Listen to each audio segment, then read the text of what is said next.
you on Facebook. I haven't put you on YouTube or anything yet. Okay. Okay. All right.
Hello, hello.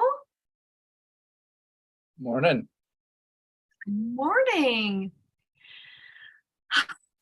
Good morning, Jen.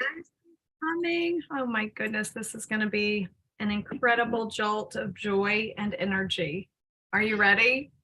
It's early for you, Ryan and Josie. Hi, John. Tony, Ryan, Josie. So I think I've got 20 people scheduled for this call today. Oh. We do have more scheduled than ever before. You're going to be a really good facilitator to pull this off, Tony.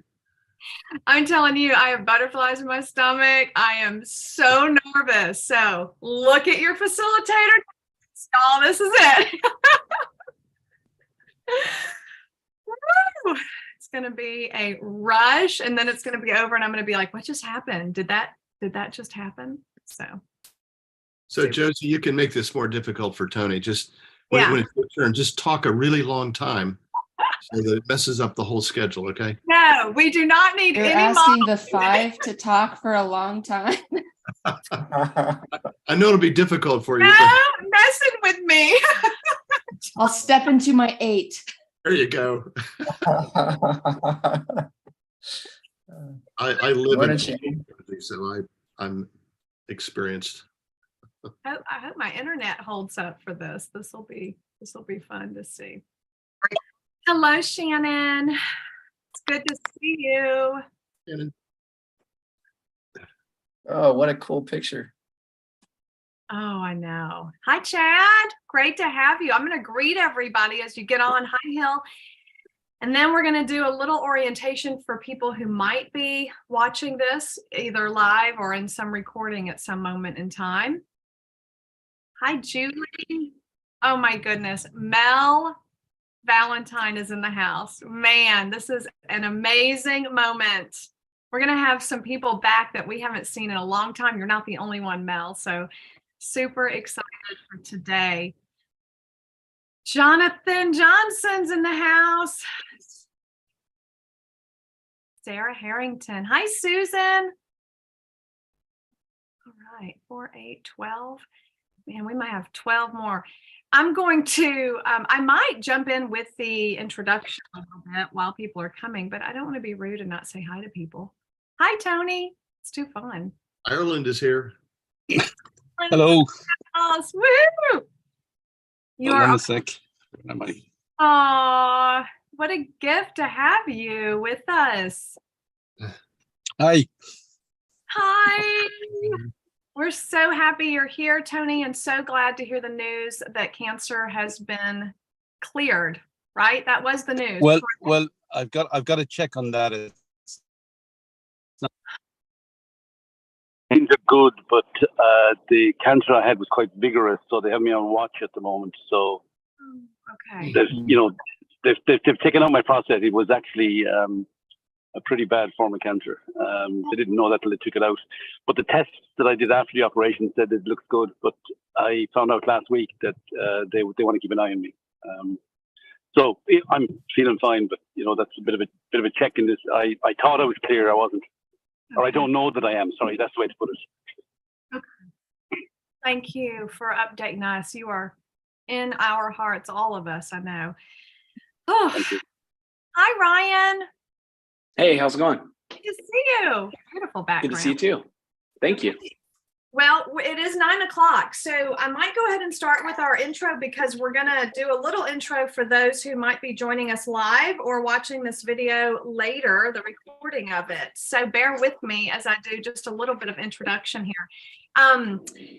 Welcome to the Relational Revolution Live, you guys. Woo! This is our first meeting of the 4 days live. Super excited to be here. We're going to be modeling and inviting over the next 4 days. We're modeling the value shifts for practicing church as heart-to-heart connection that our book talks about. And we're inviting others to join us by training and funding this global movement. So buckle up. It's going to be super, super fun and meaningful and deep, probably in many moments of our time together. This particular meeting is our Luke 10 Facilitators Gathering, where we connect with our Luke 10 facilitators from all over the place.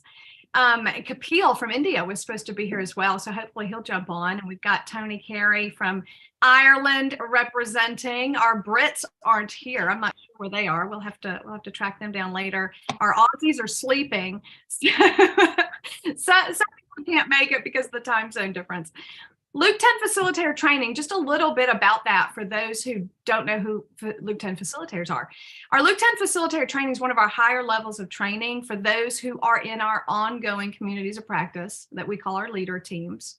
Luke 10's vision is to see a vibrant family of Jesus within reach of everyone on the planet. And we see this by connecting and equipping who we call spiritual moms and dads or facilitators. Luke 10 forms facilitators who can effectively, confidently, and consistently facilitate joy-filled, Jesus-led communities of practice. To become fully listed means you've undergone roughly 80 hours of apprentice training. It's pretty incredible, you guys, especially those of you who are fully listed, where you observe, you practice facilitating, and you debrief your experience with a trainer. Luke 10 has 90 people currently enrolled in this level of training. We've only been doing this for what, 4 years, John? 90 people enrolled from 11 different countries, and 33 people have completed all 80 hours. So for those of you who are joining us live today or watching this video later, we hope that you get a feel of the scope of this movement and that you're encouraged by how God's moving in hearts all over. Notice what you notice about what you're witnessing. And feel free to comment and share observations in the chat box that's in the live channel there. If you're on Instagram or Facebook or YouTube, we have a live channel. You can come there and actually chat with us if you want. It's lk10.com/live. We might not answer these questions during our time today because it's going to be full, but we will address them, answer them, and debrief with them at some other moment during the week if we can, which we will be able to as we can. Become a monthly donor. Becoming a monthly donor helps us nurture this level of training as well and continue nurturing spiritual moms and dads all over the world. So that's what part of this is about this week, is getting to know some of these spiritual moms and dads and understanding what we're doing. So welcome everyone to our facilitators gathering. Some of you are brand new to this call because we have had eight facilitators, new facilitators in training in just the last month. So I see some of you on this call, and that's super exciting. And I just want to give a shout out to one of David Knapp, who's not here right. Oh, he is here. David! David is our last one to sign up. So welcome our newest member in this call. We're so happy to have you. Gave shout outs to most of the other people last month. So there's Kapil from India. Welcome. Okay, so the excitement's beginning. We're going to start with our introduction round like we normally do. So we're going to go around, and I want you to say your name, where you are in the world, what level of training you are currently in. Maybe you're fully listed. Maybe you're in leader team. Usually if you don't know what level you're in, it's because you're in leader team and you haven't started yet. Okay, so I'll just give you you've probably completed Church 101 and you went into the abyss and never started your leader team. I won't mention names, but you know who you are. So where are you? Who are you? Where are you? Your level of training that you're in. And then you're going to share an appreciation story. Okay. You are our most trained people in this organization, in this movement. I need it in 2 minutes or less. Okay. We've got a lot of people on the call today.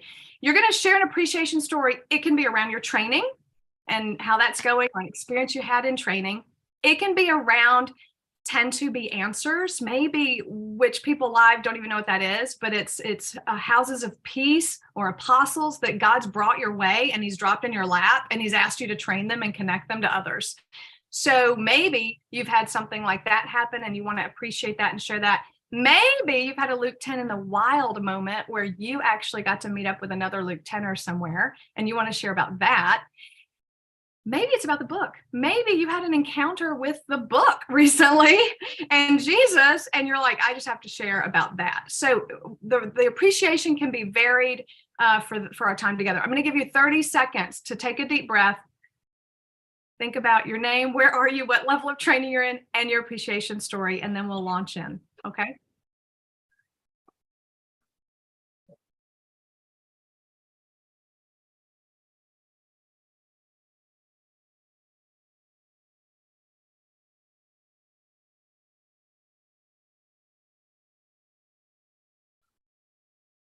All right, Tony Daniels, Nashville, Tennessee. I have completed all of my training with Luke 10.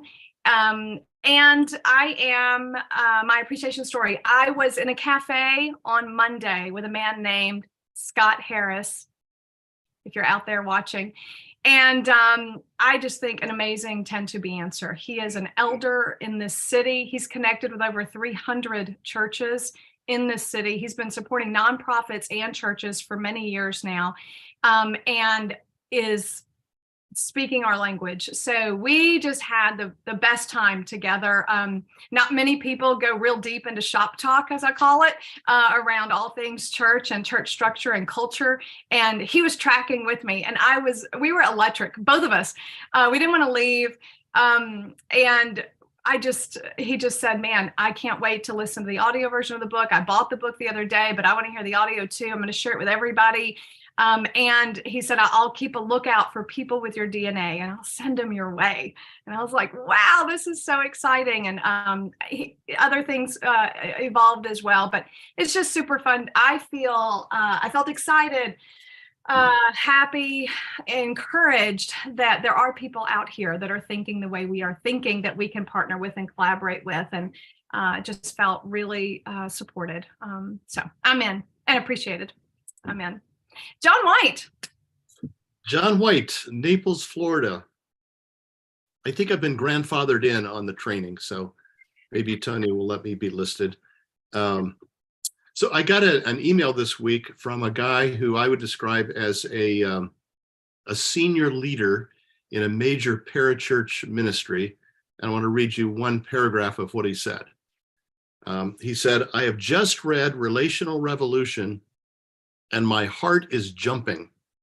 It shouldn't surprise you that our loving God has been stirring me for a number of years in the direction you've been called into. But we've been assigned different territories, and I'm following the Spirit's nudge to explore whether some joint efforts are warranted.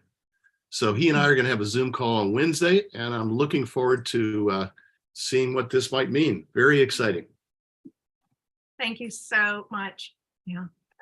Ryan, knee neighbor. Sorry, I know there's two of you. Knee neighbor. I'm Ryan from Fairbanks, Alaska, and I'm training as a trainer. My appreciation story, you already heard, Tony.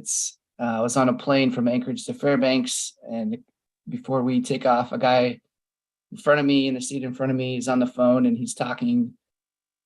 And I can tell he's a soldier, and from his conversation, and he's pretty gruff. And then he kind of pauses and stops and says, well, actually, I'm not doing very well. I just lost my best friend. So his best friend died in a helicopter crash and recently. And so I wrote a note and gave it to him and said, if you need somebody to talk to, here's my number, and then just signed it with my name and retired, so that I guess so he'd know. So he ended up calling, and we've been doing check-ins since, and it makes me happy, and I feel it. I don't know, probably in my chest somewhere. Over. Thank you so much. Incredible. Yep. The story is so beautiful. Thanks, Ryan. Josie, welcome. Hi, I'm Josie Waylert, and this is Nellie, my youngest. You want to say hi? Nope, she just woke up, so we're processing the world. We're in the northeast corner of Colorado. I am training to facilitate leader teams right now, and my appreciation comes from our local leader team last night. We'd had a horrible morning, and The old paradigm was, as pastors, you cannot have horrible mornings and you are always ready to go. And we got home after our people for leader team got to our house, and they just made themselves at home, got inside, got drinks, got the toys out. It was fantastic. And most striking to me, in my exhaustion, I was so ready to see my people. And that's a new experience for me. And I was so loved and held.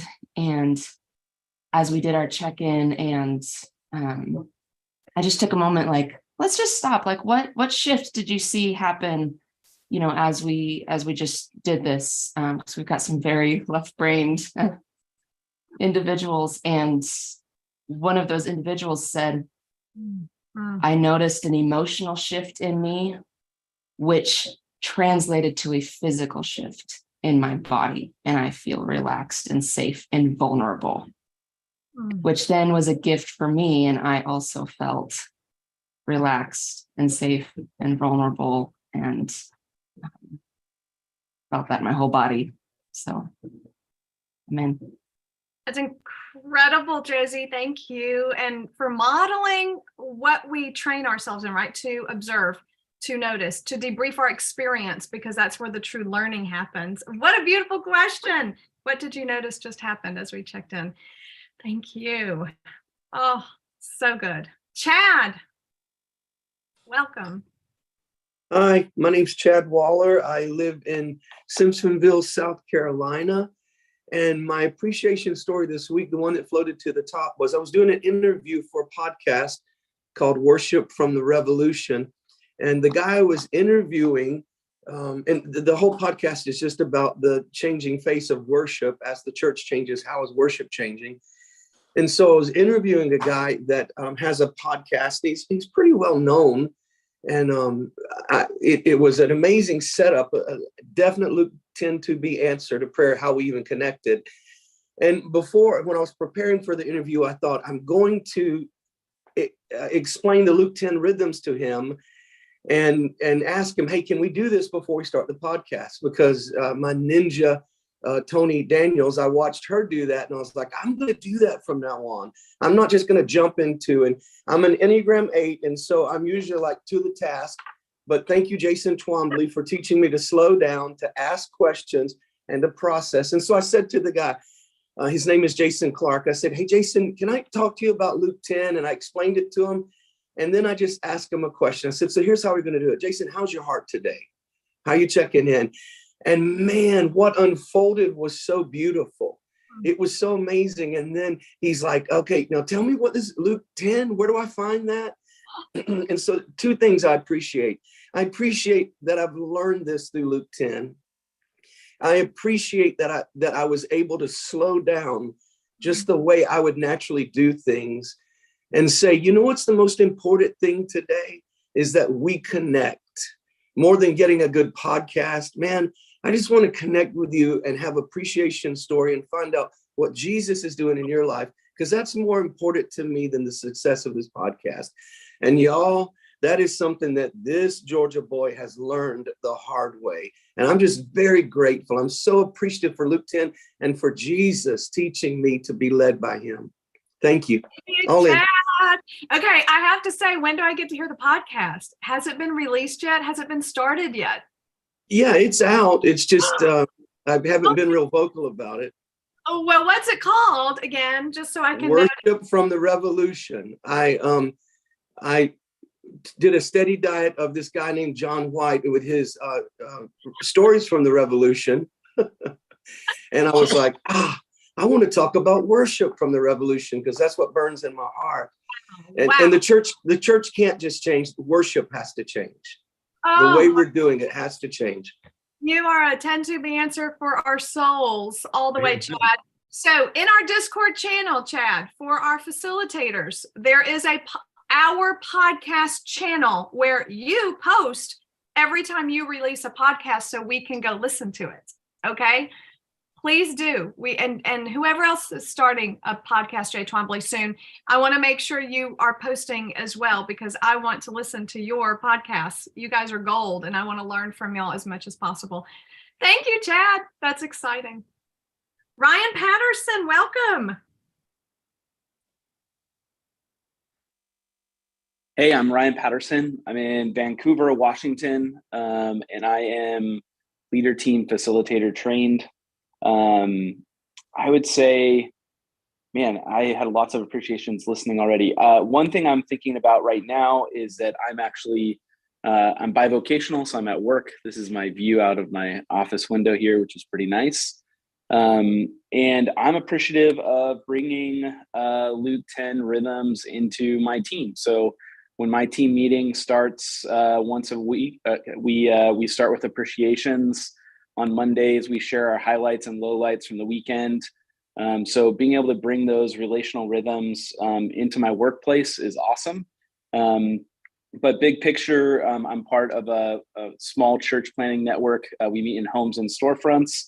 And so I'm excited about Luke 10 Local. Dan Mayhew, another Luke 10er up here in our area, moved to our city last year. And we've been meeting with him and a few other pastors for prayer on a weekly basis every Thursday afternoon. So I'm grateful for just bringing those rhythms into a local expression with pastors from all kinds of different churches. So that's me, I'm in. Wow. I'm going to be interviewing Ryan, I think today, right, Ryan? This Yeah. afternoon. Yes. So if you are interested in bivocational ministry, church planting, or working with pastors, you can't miss this interview because Ryan is a wealth of experience that I can't wait to draw out. So looking forward to that, Ryan. Thank you so much for being here. Yeah. My pleasure. Yeah, Tony Carey, welcome.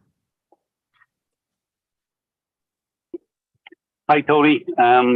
Tony Carey. I'm in a place called Carrigaholt on the west coast of Ireland. Beautiful day here today, which is unusual. I connected with you, Luke 10, nearly 6 years ago. I've done leader training and facilitation training.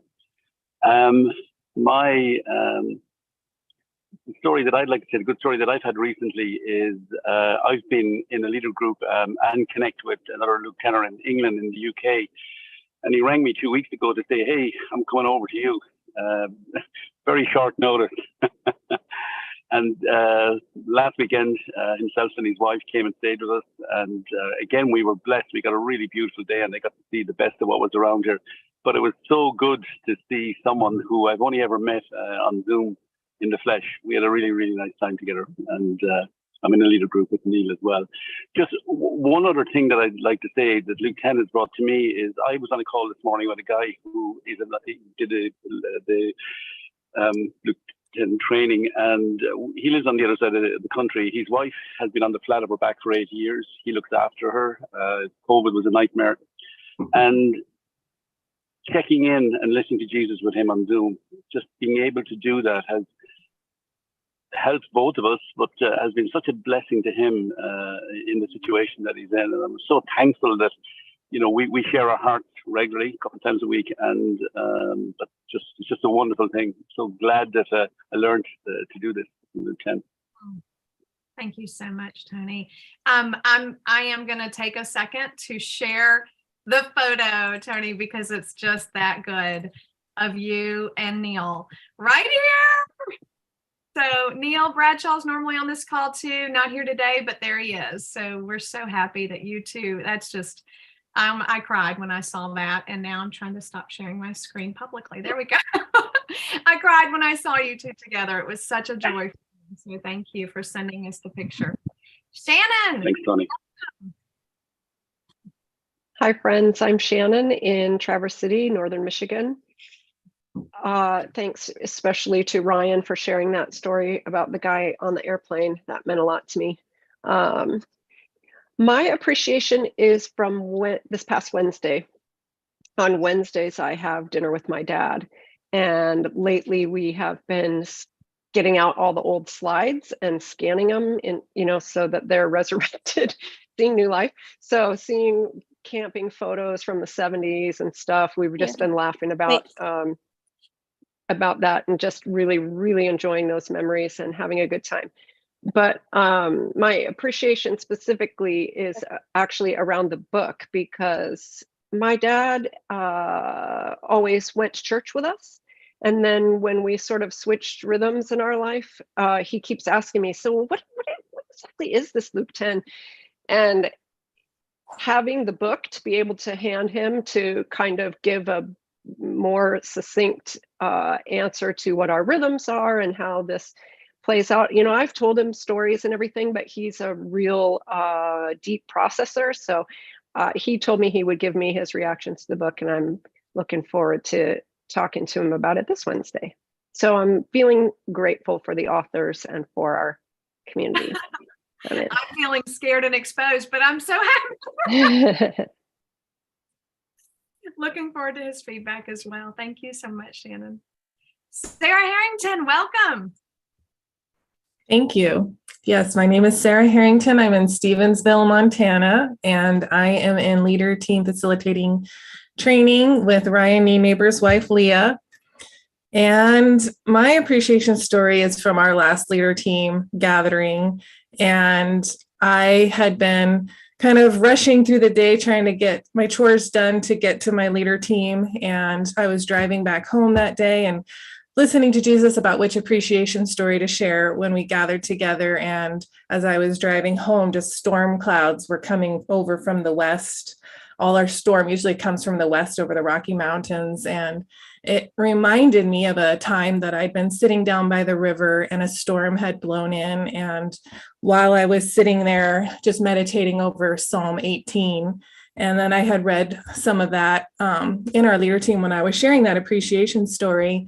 And it just, like, Leah was listening on the call and she just had to like get up and run off somewhere. And when she came back, she had her Brahms violin concerto music, and she had written Psalm 18 words in it. And so I just felt really affirmed in just listening to Jesus about which appreciation story to share with my leader team, and just excited that we had that extra connection. And now I feel even more grateful because now there's this layer of music that goes with my appreciation story.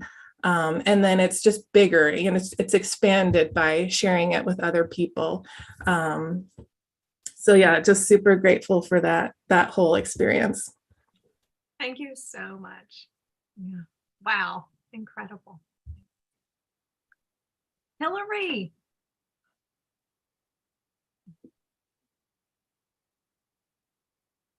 Maybe not. No, I was clicking on mute and it would not unmute.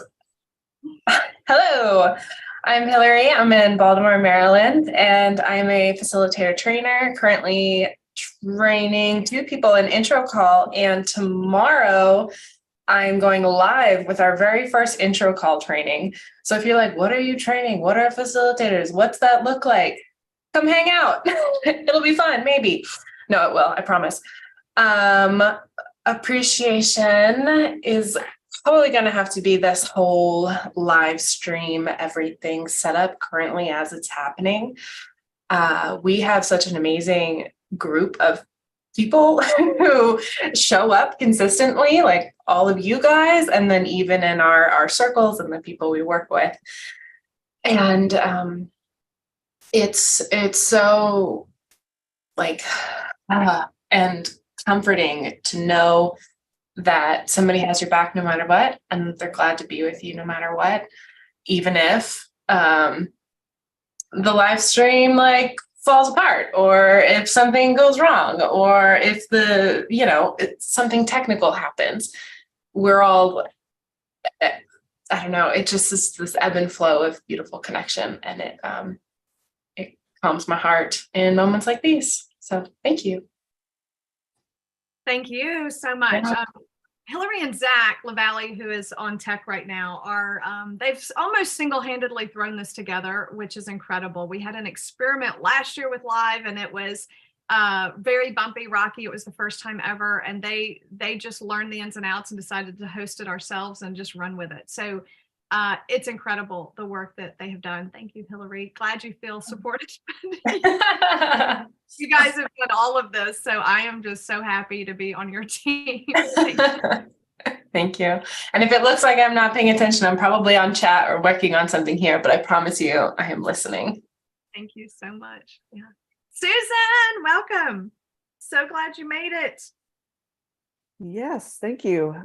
Susan Ramsey. I am also now fully in Naples, Florida. Yay!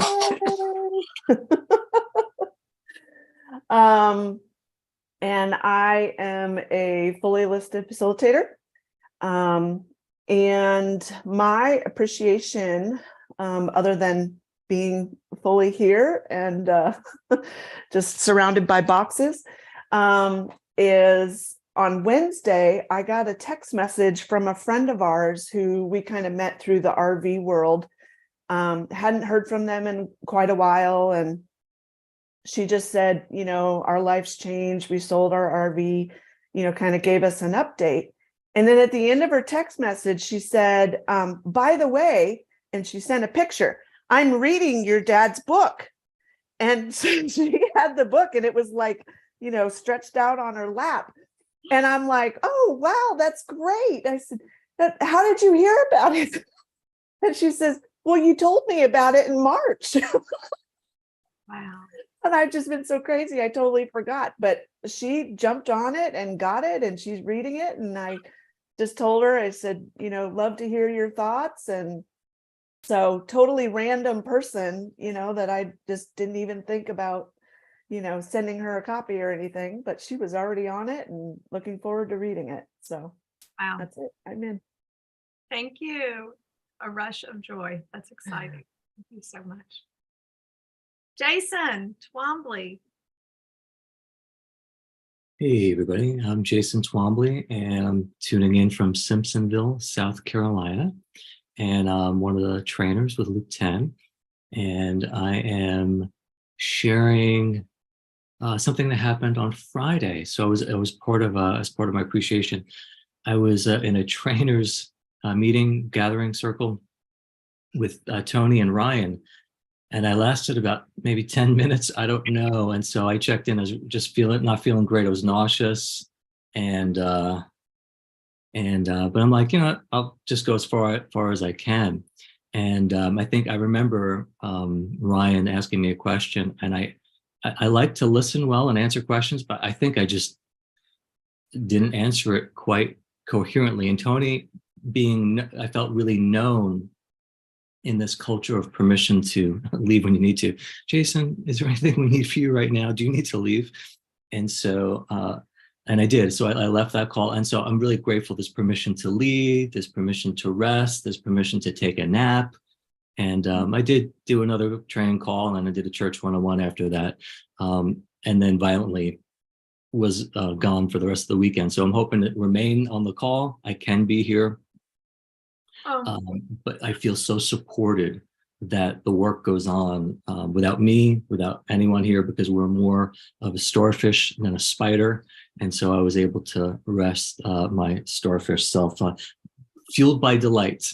And even seeing the grace on each face here, I feel really buoyant in this moment. So I'm so sorry you got sick, or we were hoping you had recovered, and I meant to follow up over the weekend, but didn't hear from you. So I was like, oh no, he's either sick or he's well and having fun. I'm so sorry. Thank you. Scott, welcome.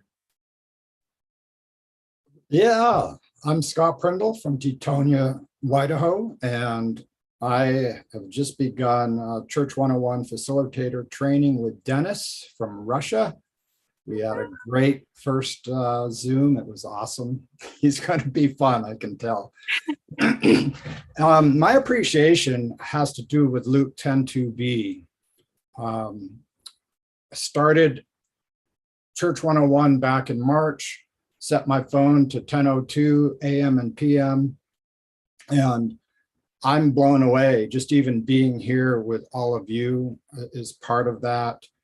The divine appointments and connections, too many names to mention, but they all have one thing in common. They're seasoned leaders walking in true humility. I think they're part of an apostolic company is what I call them.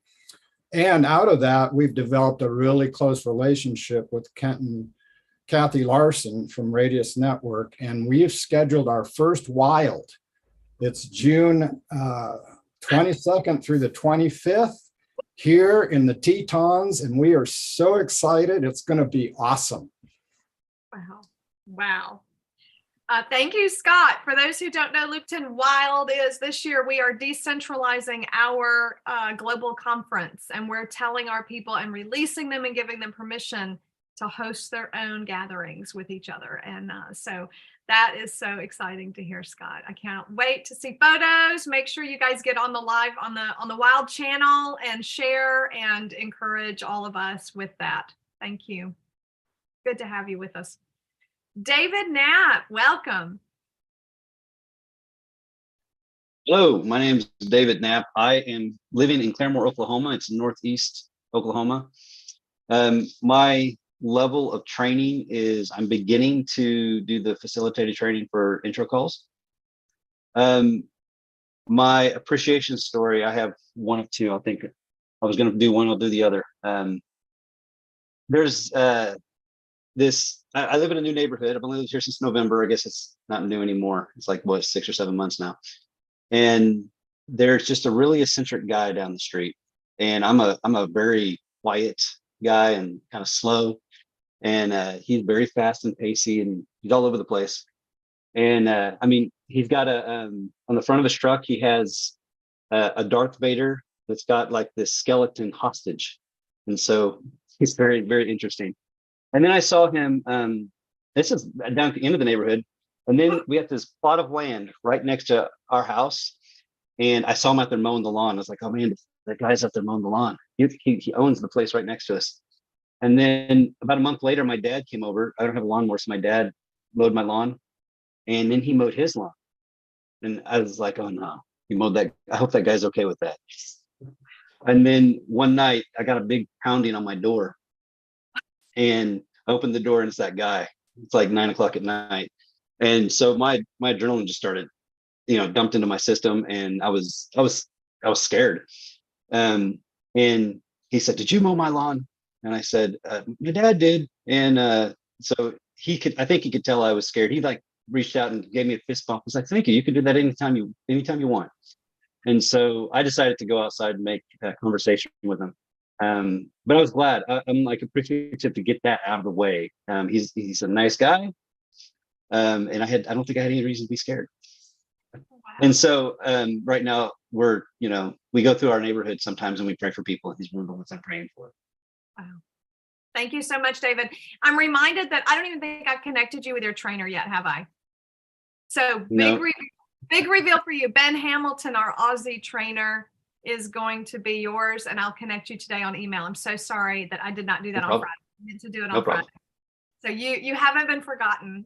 You will be cared for. Ben's awesome. So you're going to really enjoy him, I think.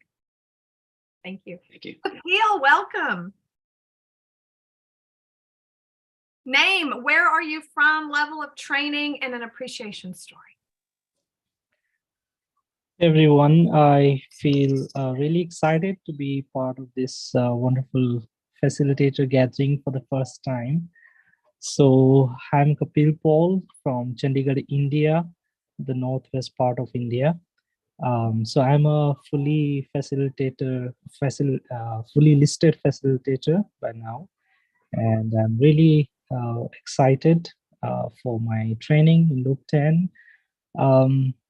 Well, my appreciation story comes from the Church 101 course that I've just completed recently with a group of 6 people from Canada, a great group, it just completed recently. And so one of the men in the group, he was sort of like, he had so many questions before, in the first week of our Church 101 course. And at first he thought like, we were spreading some kind of false teaching, some kind of heresy that, like we were asking people to, break free from the larger churches. So he said, what is Luke 10 really doing? So this guy really had lots of questions, and he didn't want to like really sort of agree with the emotional part that we talk about. But I just want to really tell you that by week 5 he was a changed man, and he was a different person altogether. And I just feel so so happy for the kind of transformation that God brought into his life, and of course everybody else that was there in that group. So yeah, I just feel Thank good you for so that. much, Kapil. Yeah. And thank you. You're in a second language doing this work, which is not easy. And I think it just speaks volumes. Thank you so much for what you're doing. And if they don't know Howard, we need to connect them to Howard as well. So Howard, why don't you jump in? Welcome. Hi, I'm Howard Corbett from Winnipeg, Canada, which is right in the central middle of Canada. I'm a listed facilitator. My appreciation story is a small one and a full one. Just want to say I appreciate the new book a lot.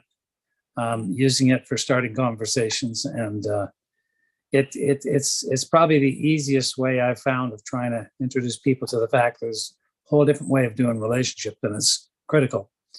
I'd like to tell a story about a group. This is that I'm building communities for medical treatment of vaccine injury, and we have this group of about 27 patients, and then another 20 or so healthcare professionals that are either being trained to treat or are being treated.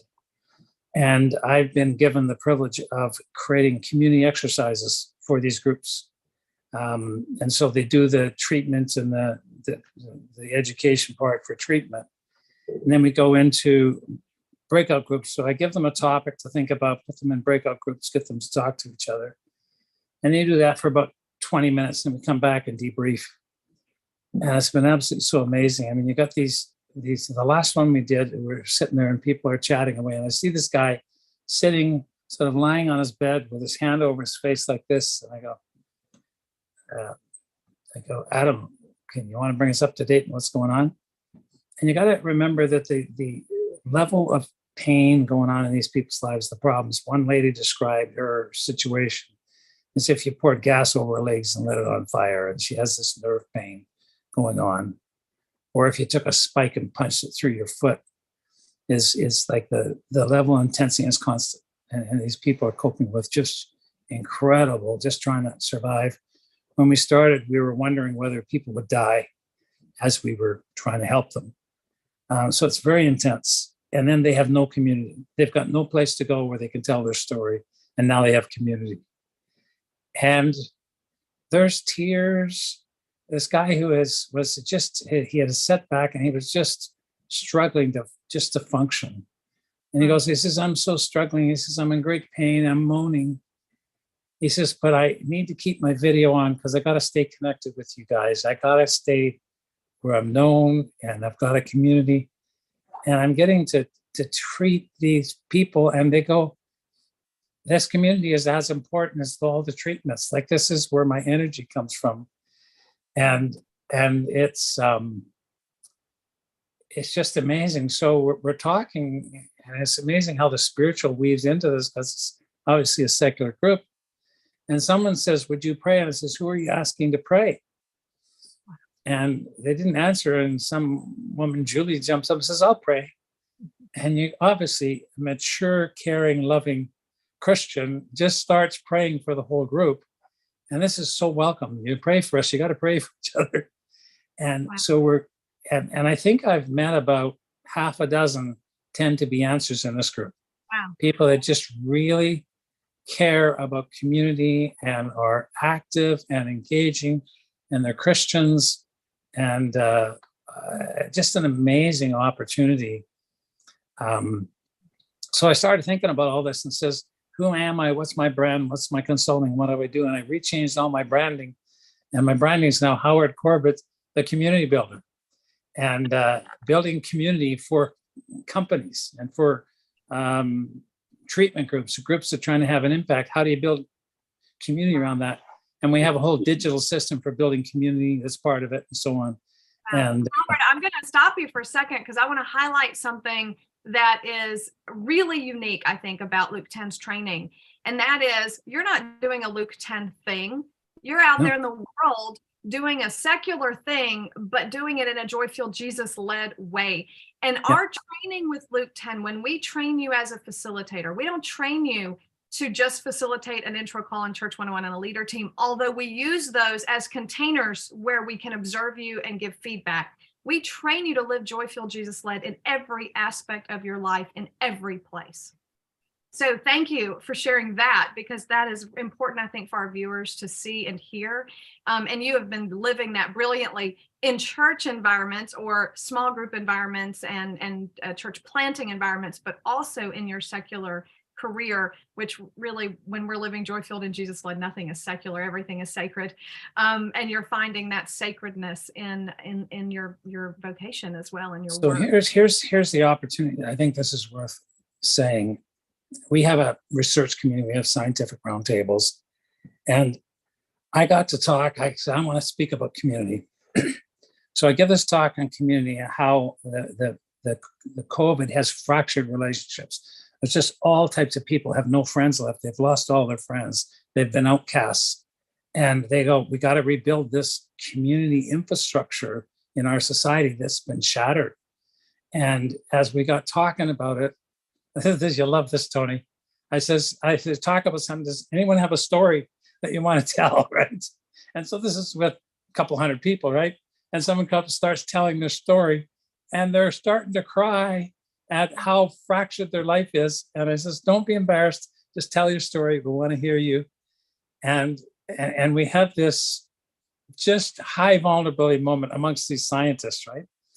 And we're going into this, and it's like, yes, this is at the core. This is a core problem. And then I got feedback from people. They've been doing these scientific presentations on different science, and it's all around COVID and how it's being twisted and the science being twisted. And people go, this is the best presentation that we've had in 3 years. And we're just going, there's such a thirst and an opportunity for people that have lives have just been relationally shattered. And how do you rebuild connection? Yeah. So the book, the title of your book. But I just want to say, you're changing culture, not just in church. We're changing culture everywhere. Absolutely. So thank you so much for that story and for modeling that. It is the vision. This is who we are as the people of God, being in the world, changing every culture. And it's amazing how thirsty people are for this. Thank you. Jonathan Johnson, welcome. Hey, thank you. Jonathan Johnson from Eden Prairie, Minnesota.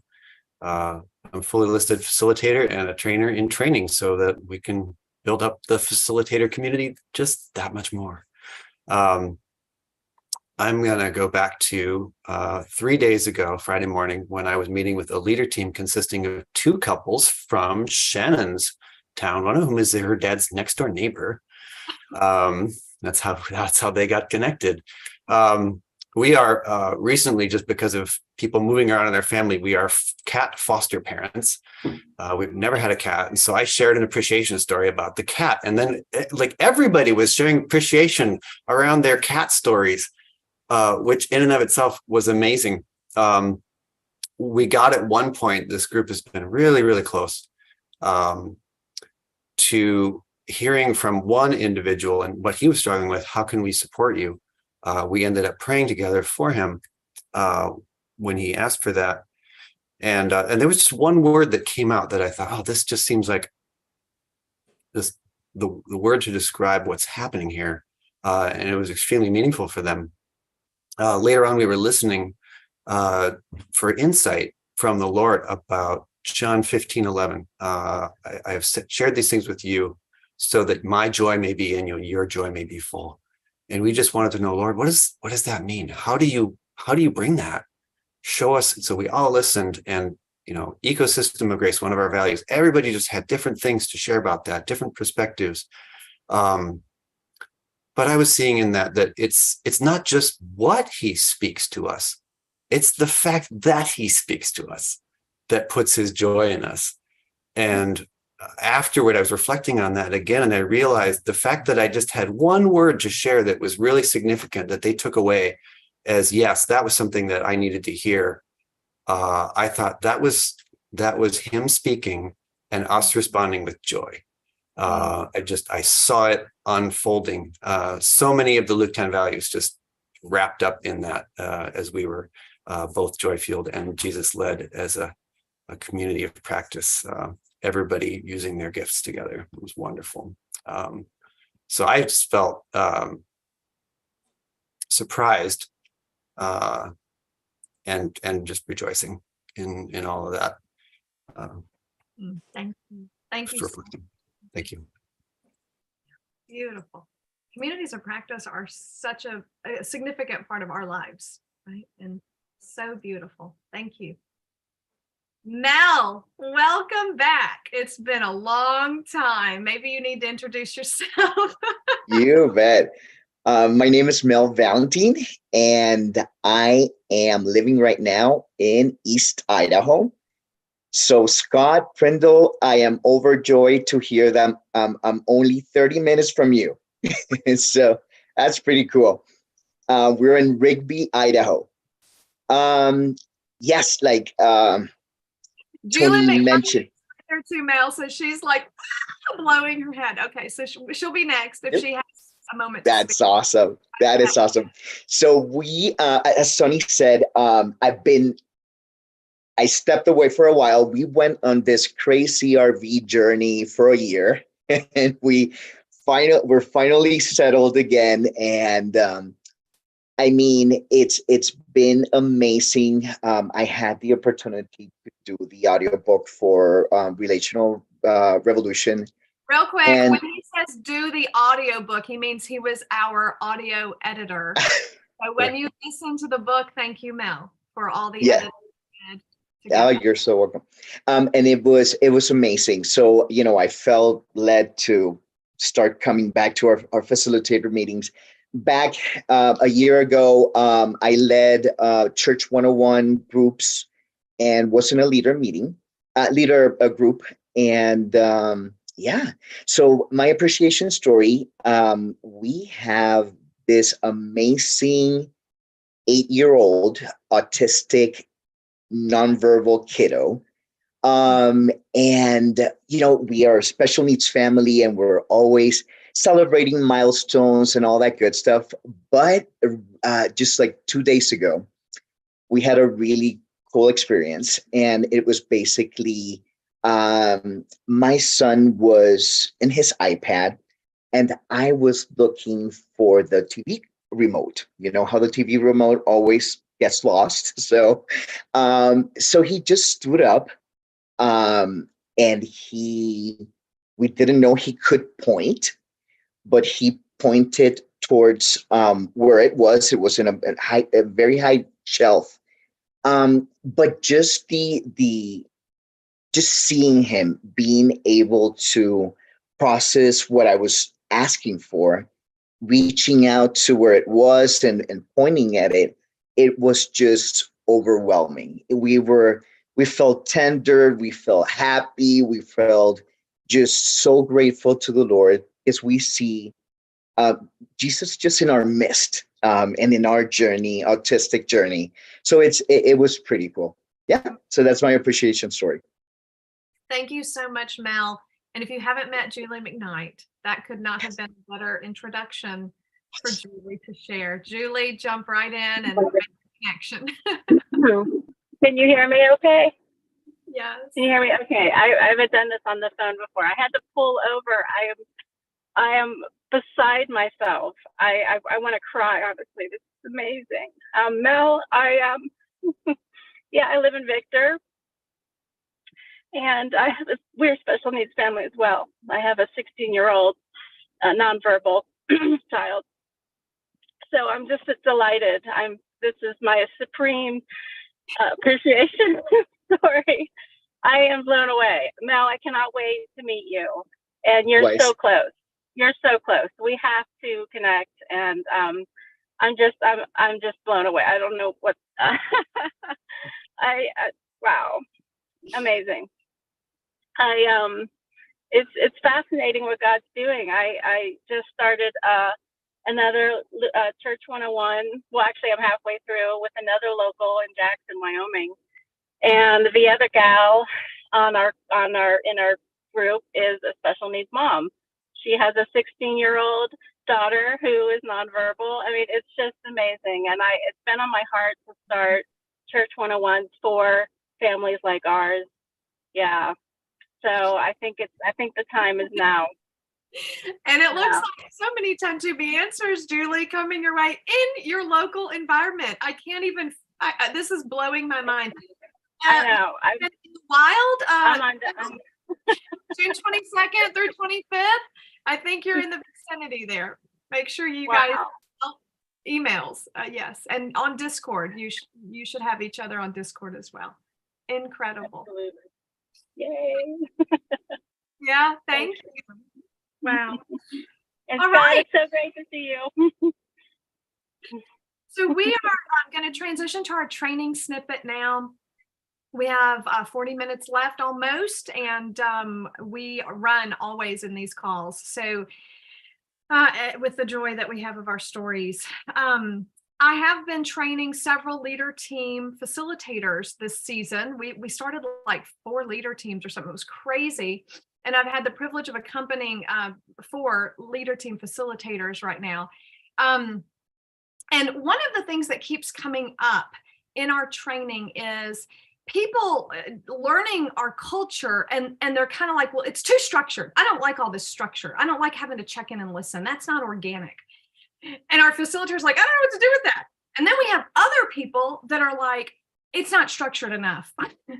You guys are way too free. Like, you listen to Jesus. Like, I want the outline. I want to know what the learning goal is here.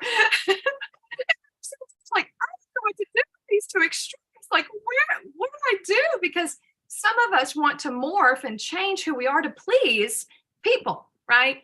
And so Luke 10, we share with them in our training portal, which most of you know. If you haven't gotten a leader team trainer yet, just hold on, because this is where all this comes through, is our leader team facilitator training.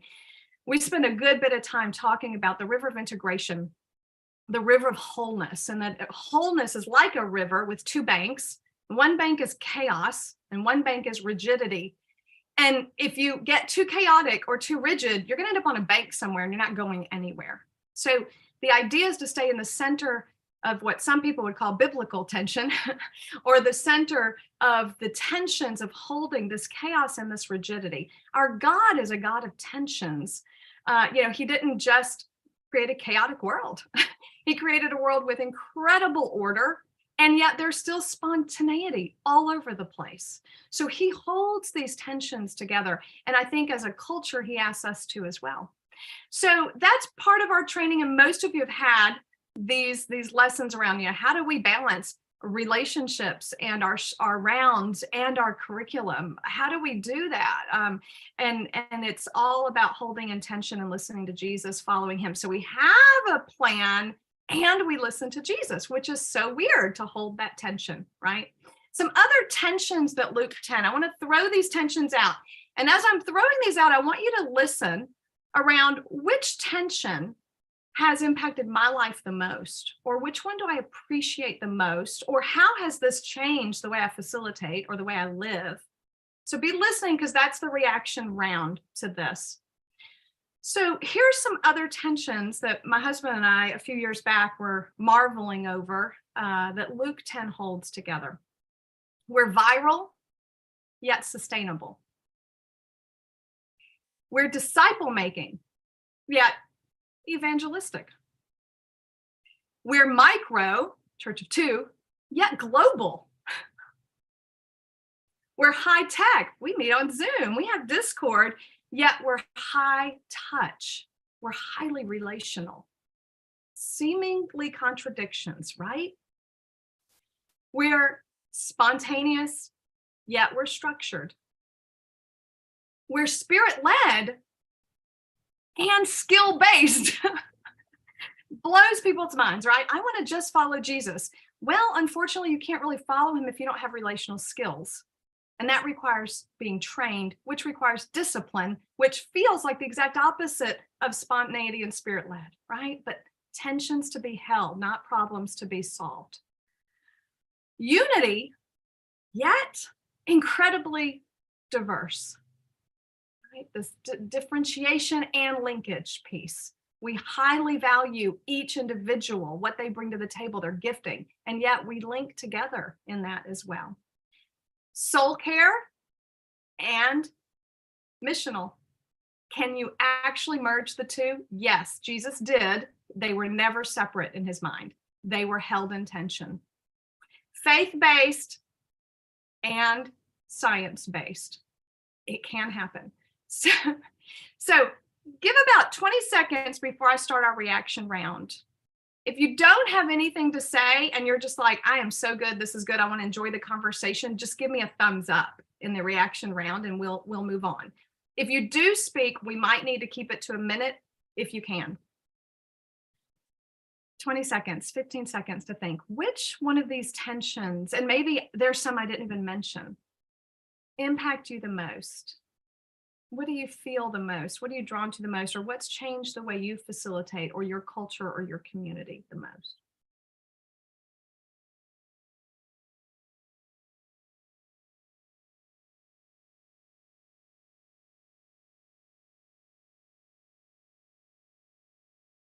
I'm like, do I start with the introverts first or the extroverts? Ryan, neighbor. For me, the one that stood out was spirit-led and skill-based. For most of my life, and I still have to fight it constantly, I'm living out of my left brain. And skill-based, like in my job, that was where I lived. And then spirit-led meant in the morning I would read my Bible, or, you know, before a mission or after a mission, I would pray. But during the mission, I was like any other atheist. And so I had experience where those two met in the last mission of my last deployment in Iraq, and it blew my mind. And then Luke 10 has been helping me do it since. Thank you, Ryan. Over. Josie. All right, I've still been listening. My kids are just requiring me. The faith and science basis. I'm very, very much like you, Ryan. And I mean, actually, yesterday I was filling in at a traditional church, leading the worship there, and had to stop and explain a little bit of some of the brain science that was happening for people. And it was such a beautiful, like, science is not something to be feared. Pure science actually facilitates a lot of beauty in our faith. So the joining of those just gives me a lot of joy. Thank you, Josie. Yeah, thank you. Chad. So for me, it's skilled based versus spirit led, or and for the exact different reason than Ryan. It was very interesting to hear Ryan say that, because mine is, having been raised in a charismatic church, it was all spirit, you know, emotions and feeling. And it's just amazing to me that I've found learning skills has taught me, emotional skills has helped me connect more deeply to spirit than I ever would have imagined it could. And being in my right brain a lot, learning to live in my left brain and even understand the emotions I'm experiencing has changed everything for me. Wow. Thank you, Chad. Thank you. Ryan, I didn't expect to cry during this round. Y'all are killing me. Ryan. Yeah, I think for me, I'm a pastor teacher. I love teaching people the Bible. And so I think the balance for me as a teacher is this idea of being intentional with my content, because I have a stewardship there to teach the whole counsel of God, but then entrusting the Spirit to do the work that He's going to do today in the people that are listening. So I've started to think about this idea of the capital W word, that we are going to spend time with the Word, which means the literal Word of God and the Jesus Word of God that speaks to us in the Spirit. And so holding that tension and just releasing the learning objectives, as you talked about, I think, to the Spirit has been a great tension for me as I'm still intentional about the content. Wow. Thank you. Sure. Sarah Harrington. Yes, I think the tension that I feel often is the tension between small church and big church. Small church being like small groups where I feel more nurtured, but also being called into serving in a bigger traditional church. So that's the tension that I feel often. And just appreciating a picture that Jesus gave me several years ago of the suspension bridge, and just understanding that it's the tension that gives the bridge its strength. That's what holds it up. And not wanting to, and learning to not pull away from the tension, but to see it as an invitation to press in and understand and to be there. Because honestly, if I didn't have it, I would be really comfortable and I probably wouldn't ever do anything. So just learning to welcome that tension and let Jesus use it to motivate me for what he wants me to do. Thank you. So beautifully said. Thank you. Yeah. Shannon. I think the one that raises to my mind is, I'm not sure that it's one that you said, Tony, but this tension, certainty and curiosity. I was raised in a massive evangelical machine in California where certainty is your only play. You just have to be certain about everything. And it's very fear-based and not Jesus-led, in my view. So being in Luke 10, learning to ask curious questions, really honing my listening skills, both to people and to the Holy Spirit, has been life-changing. So Thank that's you. the one that stands Added out to me. List, 100%. Thank you. Wow. So good. Jason. For me, it's the tension between spontaneity and structure. When I think of the church description in the Bible, it talks about it being nimble as a bride, but also stalwart as a building. And I'm finding that there is this river flow in my training where I'm not only wanting to become a river, but I'm becoming the river in Psalm 46 that makes glad the city of God. And I shared this poem from my friend David Tenson in Discord, and I could do this within 1 minute. And for me, this embodies the heart cry of what it means to be that river that makes glad the city of God. Our souls are a river in flow, whose banks and bed are built by every interaction, whose ways and waters change with every passing breath. I want to be a wide river, not a narrow brook you simply step over and forget, but wide enough to be considered before crossing.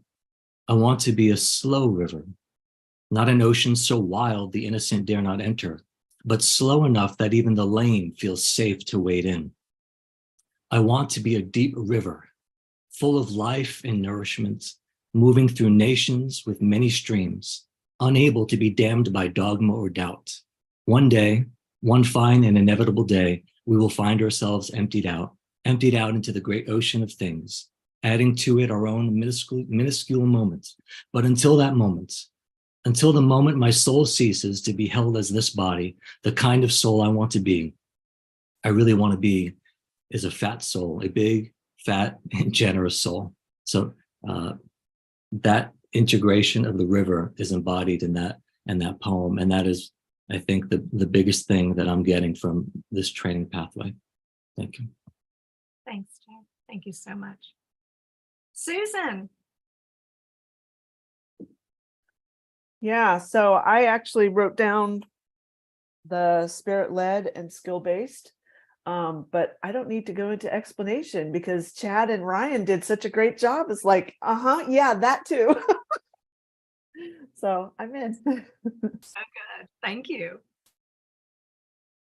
Tony Carey.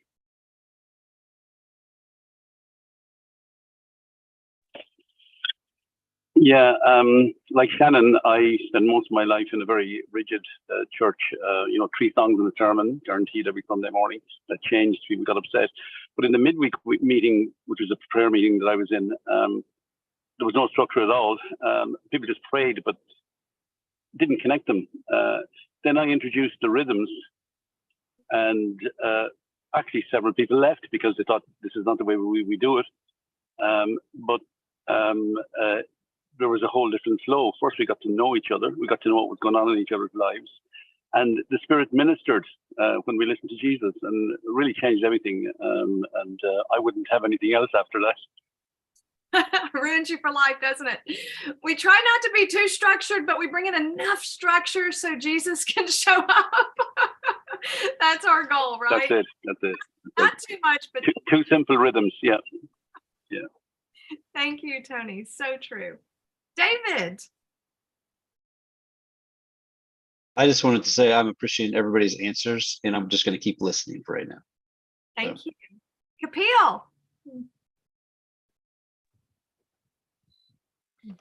Yeah, well, I think for me, it would be spirit-led and skill-based. I would say that, I've been raised in a very skill-based environment all my life, ever since I became a follower of Jesus. And I studied theology for 5 years, and there were times like I taught about God myself, and like being to a church, always like talked about God, but never really experienced that experience of God. We've always heard things like in the theology, God is omniscient, God is all powerful, but never really experienced the power of God until I really became part of Luke 10. So that, and I think I really see this tension. Also uh, throughout the world, all across the globe, in most of the churches, even in India, I get to see that lots of churches, they are just focusing on the spirit part, and they are not focusing on the sound teaching of God's word. While there are other churches, I've been a pastor in a traditional church. This church was so Bible based that at some point they just they almost denied the work of the Spirit, even though they said they believed in the Spirit, but didn't really see the work of the Spirit happen there. So I think it's just the balancing the both is what I would take, from Thank you, here. Kapil. And you're bringing out another very important thing, and that is that the kingdom culture confronts every culture. So Kapil's in India, and he sees these same issues of going to a consistent extreme instead of staying in the center of biblical tension. Even in India, every culture has this problem, and the kingdom culture resolves it or holds it all in tension. So we're not trying to talk about an American culture, because all of these things in our book, they confront American culture too. This is the kingdom culture that we're describing, that most of us haven't fully experienced, that we're trying to live out together. Thank you, Kapil. Jonathan. Yeah, I think integral to what you described in the rigidity versus chaos is how we lead, even with the title that we give ourselves as facilitators, those who make easy the growth and the process that groups use.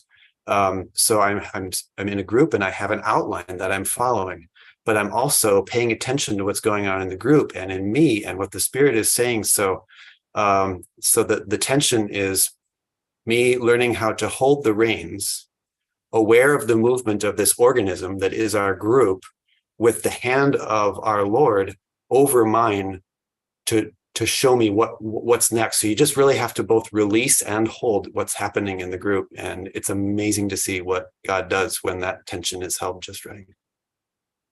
Thank you, Jonathan. So well said, which is why we practice and observe so much, right? Because that paying attention piece is crucial. Quieting yourself, paying attention, so much maturity goes into being able to hold these tensions well. Mel. The one that I'm thinking about is very technical or technological, but at the same time, very relational. When I was going through relational revolution, the Lord was just taking me to all those experiences I had in church 101 groups and leader groups, and just reminding me of how deep relationships were made there, how we were all vulnerable, and at the same time we learned from each other. It was just experiencing those feelings all over again while reading the book. And I feel that all of this happens by Jesus being there all the way and leading everything. So it's just beautiful. Thank you. Thanks so much, Mel. John White, anything else to add to that? I was thinking that I was ordained 50 years ago as a Presbyterian pastor. And Shannon, we were certain about everything. We had the Westminster Confession of Faith. It's all sorted out. And then I realized that Jesus was Jewish. And the Hebraic mindset is not either or, but it's always both and. There's this dynamic tension.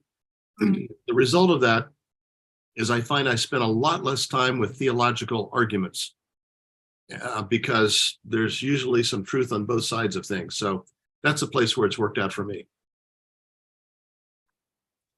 Thank you. Thank you. Hillary, do you have anything to add? All right. Awesome. Thank you so much, everyone, for teaching us. I love that our community gets to learn from each other's experiences. It's so beautiful. We're going to go into a listening and closing round because we do that. We listen to Jesus always, and then we always reflect on what we're hearing, what we're experiencing. This listening round is going to be slightly different because we are in the Relational Revolution Live. So for the closing round today, I'm going to ask that we all listen around becoming strategic partners with Luke 10. God, what does that look like for me? Do you want me to be a strategic partner, meaning a monthly donor? This is an incredible revolution that's happening globally. Luke 10 has, for whatever reason, been given a privilege of stewarding and nurturing the people God is bringing to us, unsolicited for the most part, just God raising up these people and bringing them. But we can only do that because we have people that are generously giving so that we can continue to nurture this. Maybe you already give monthly, but maybe you want to listen around increasing that. We develop resources with the finances that we get. So as you know, we write books and we develop training materials for you guys. We coordinate the global training. So all the coordination, this call, all of that can happen because of the monthly donations we get. And then we get to continue to experiment with Church's Secure Attachment, which right now, I really believe we're the only organization on the planet that I know of doing this. And I've talked with lots of people who have lots of connections with lots of church planters and nonprofits. And they're like, nobody's doing this. No one's talking Church's Secure Attachment. So for whatever reason, God has given us the privilege of even experimenting and exploring with what this looks like. But we can only continue to press into that as you generously give so that we can do that. And we listen to Jesus on everything, right? So we don't guilt people into giving. We put the vision out there and we say, let's listen, because Jesus might say to you, nope, you got to receive right now. But he might say, yes, yes, yes, and yes, whatever's on your heart, do it. So we're going to take just 1 minute of silence. And I want you to listen. God, what would you like me to know about funding this movement? Because maybe he wants you to commit to pray for funders. Maybe that's what he wants you to do, right? So I don't want to try to invent what God has for you in this. I want you to listen. And then a one-word closing. So you'll listen around kind of your one phrase, one sentence closing round of what did you see happen today? What was most important for you? You don't have to share when we do our closing round what you heard about finances unless you just want to. And if you want to, you can, but don't feel obligated. But yes, you will share a closing word or a closing phrase of what value did you see happen among us? What's God doing? What do you take away from this call? What are you leaving with? What was most important for you? Any variety of that question is our closing round for you to think about that. Okay. Going to give us at least 30 seconds to think about that before we jump in and listen.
Give you about 10, 15 more seconds. And those online who might be watching, I hope you're listening as well.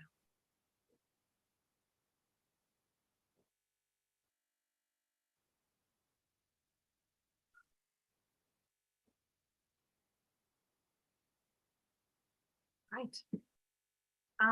I can't wait to increase my donation. I actually been planning it all year, waiting for today to do it. So I can't wait. That's what I heard. I'm excited. And then my closing is community of practice, but really it came to me more like a learning community of ninja warriors. It is such a privilege to be able to run with you guys. I'm in. Ryan, knee neighbor.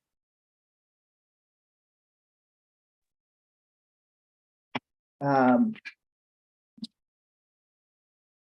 think I heard stick with the amount I'm giving right now and interdependent freedom.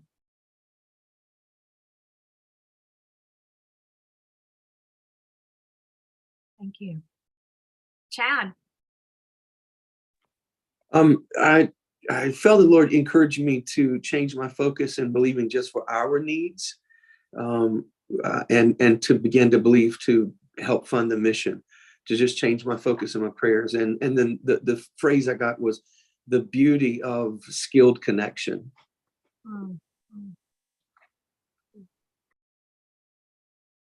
Hillary.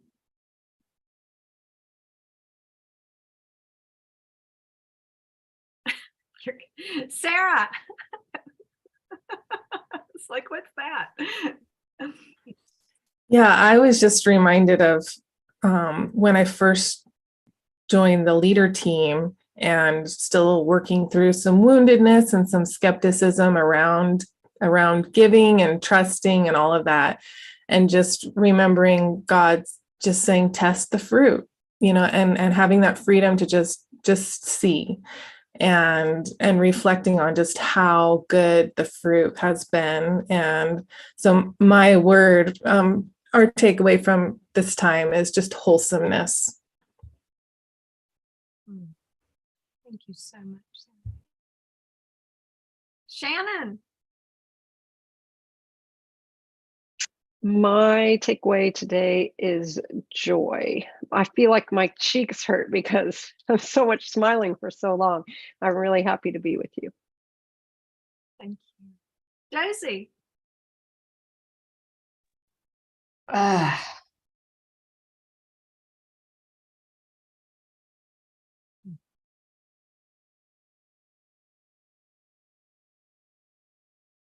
just heard that this community is a greenhouse for my very tender soul. I feel very safe.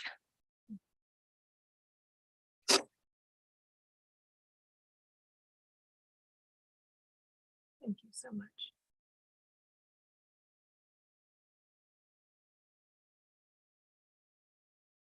So glad you're with us.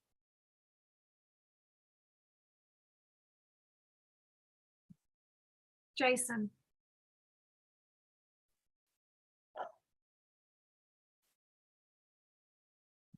We're holding you in our hearts, Josie, at this moment. I think the hug is still there. I am going to be curious with my podcasting partner, with the Lord, about how those sorts of things that I'm learning about could be used to also reciprocate generosity towards Luke 10. And then secondly, my takeaway was the streaming tears on my face when I was hearing Mel, whom I haven't met yet, speak and connect with Julia McKnight. Yesterday, I was just walking around my room and the blue flame of the Spirit came in my heart and said, Jason, remember the special needs community that you burn for, that he burns for? Keep praying into it so that these parents with children with special needs will be supported with these rhythms. And to hear it the next day, because we haven't spoken about it in a while, is my takeaway of how wild our God is. So I'm grateful. Thank you. Susan.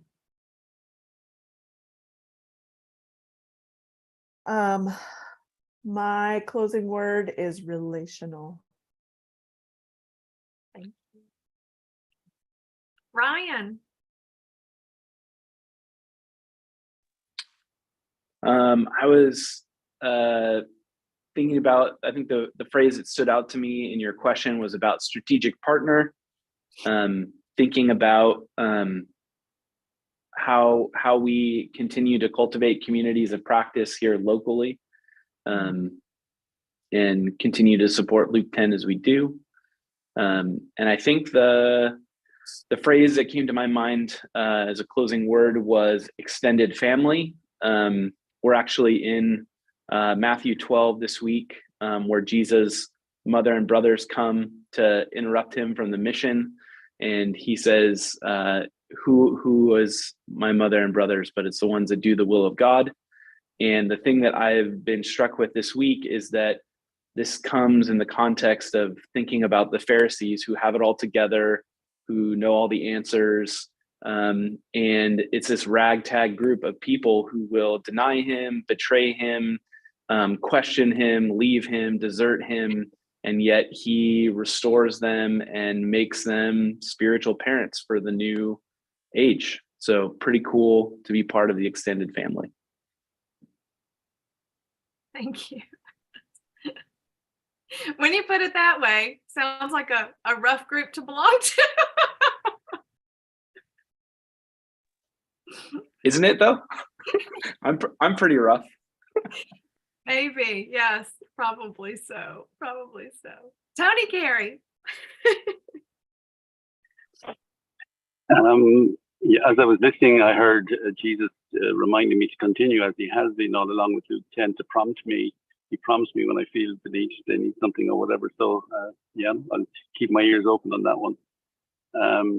And my takeaway is whenever we meet in the larger groups is the diversity of what God is doing. It's just wonderful. You know, different people, different places, all connected. It's really wonderful. Yeah, I love it. Feel part of something much bigger. Thank you. David.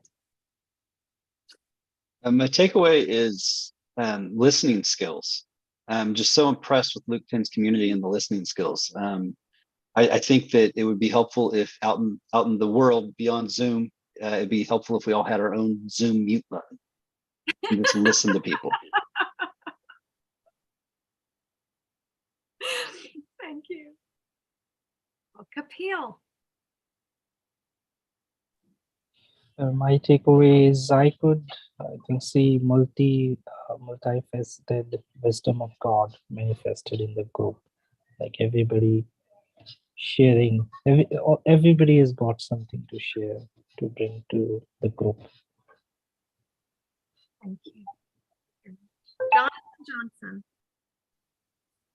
Very good reflection of how we hold our tensions. The phrase I have is intentionally relational. For people new to this call or for people who just happen to be watching, the fact that we went in rounds and had everybody share with each thing that we were talking about, the fact that we spent the first half of our meeting just listening to each other, telling stories and appreciating that. And then lastly, the fact that when somebody shared something so tender and vulnerable, we didn't just say, okay, thanks, moving on. It was quiet. And even thank you, Jason, for following that with quiet and showing our response and honoring that. I love how we do that. Thank you, Jonathan. Thank you for observing and reflecting. Mel. I heard Jesus ask me to rejoin as a strategic partner. And my takeaway is 2 words: joy-filled and joy-fueled. Thank you. Thank you so much. So good to have you. John White. So our book is about the idea of a massive change in church culture that we think is underway. And I coupled that with the phrase that the way you change culture is by telling an alternate story. And I think a lot of the stories that you guys told today are alternate. They're different from standard church culture. And this is part of the way that's going to change. So loved it. Thanks. Thank you. One last announcement, maybe not last announcements. If you begin a new monthly donation during this campaign, or you increase your monthly donation, you do get a free copy of Relational Revolution, as long as you're the first 25. I think we only have 25 copies, something like that. So Audiobook. Audiobook, yes, the free audio, which is read by none other than John White himself, edited by Mel. So it is beautiful to listen to John White reading this book. It's not even that expensive to buy, but we'd love to give it away for free for those who become donors this week. And so you should get, if you make a donation, you should get an email saying, click here to claim your free book, your free audiobook. If you don't get that and you increase your donation, for example, and maybe it's a check that you write, or maybe it's your bank, just email me or community@luke10.com, and we'll make sure you get the link so you can get your free copy of the book. Okay. Hillary, can you just share with us the rest of the schedule for today? In case people are interested, you are muted. Of course. Luke10.com/live if you guys want to check that out. So coming up in a minute, but probably with like a 5-minute bio break, is How We Govern Ourselves with Dr. Ken Smith, talking about divine governance, sociocracy, what are circles, what are rounds, why do we care about every voice being heard, how do we function? I have that coming up in an hour. Do I have the wrong time on that? I have it at 11:30 Central Time. Yeah, no, look, that's right. 11:30 Central Time. I'm looking at it as Central and reading my Eastern time right here on all of my computers. Okay. So Welcome in to an Luke hour 10. at 11:30 Central, not Eastern, How We Govern Ourselves. And then 12:30 Central, I'm going to meet with Bethany, and it's a segment called Living the Revolution, Implementing the Rhythms of Attention in Mental Health and Childcare Settings. And that is going to be all about what Bethany is doing in church and children's church, and then also in mental health spaces and with professionals that she's working with as well.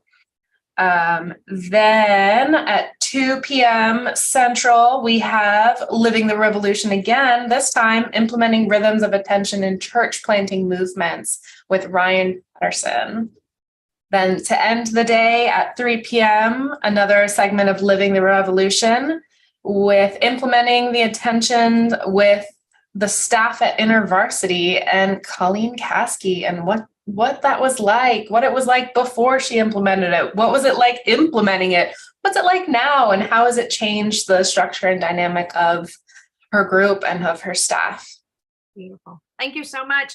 The other schedules for the other days are on our live website. So if you want to look ahead for tomorrow or Wednesday or Thursday, so you can plan your schedule, go there. Thank you all for joining us today. All of this is showing up live on Facebook in our Luke 10 Facebook group. So it's kind of fun to get on there and then click share so that other people get to see what's going on. Thank you. Thank you. All right. Also, sorry, Justin, we are also live on Instagram and YouTube. On Instagram too? Oh, that's new. Okay. Wow. Amazing. You guys pulled this off quick. All right. Love you all. Thank Thanks, you friends. for beginning this together. That's the best way to do it. Love to all of you. Take care.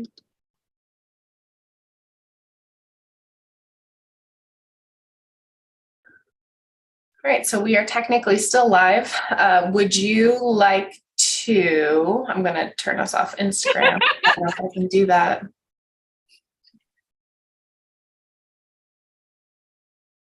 There we go. I think we're only live on the website now. I'm not sure how to end the Instagram live.